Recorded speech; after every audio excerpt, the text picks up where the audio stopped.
La société est instituée par deux ou plusieurs personnes qui conviennent par un contrat d'affecter à une entreprise commune des biens ou de l'industrie, et cela en vue de partager le bénéfice ou de profiter de l'économie qui pourra en résulter.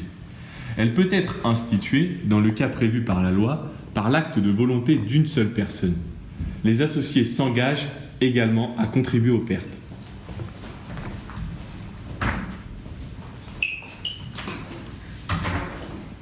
Donc le contrat de société doit remplir les conditions de droit commun, à savoir le consentement, la capacité et le contenu. Donc le consentement, un contrat doit être éclairé, libre et éclairé.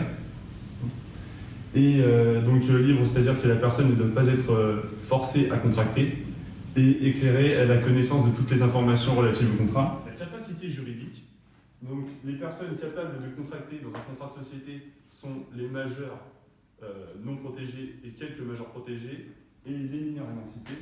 Et le contenu doit être licite et certain, donc c'est-à-dire non contraire à l'ordre public et aux bonnes mœurs, et certain, c'est-à-dire que l'objet du contrat est connu soit au moment de contracter, soit à l'issue du contrat. Le contrat de société, en plus de respecter les conditions de droit commun, doit aussi respecter les conditions spécifiques.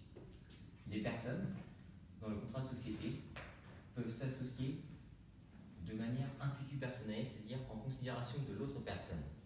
Ce sera le cas dans ce cas que l'intuitu personnel est fort. Dans le cas contraire, s'ils se sont associés en fonction d'autres critères que la personne, on dira qu'il est plutôt intuitu pécuniaire. Les apports, chaque associé doit faire un apport pour rentrer dans une société. L'apport peut être soit en biens, nature ou numéraire, soit en industrie. L'affectio societatis représente la volonté des personnes d'affecter à une société des biens ou une industrie. Les associés se voient partager les bénéfices et doivent contribuer aux pertes.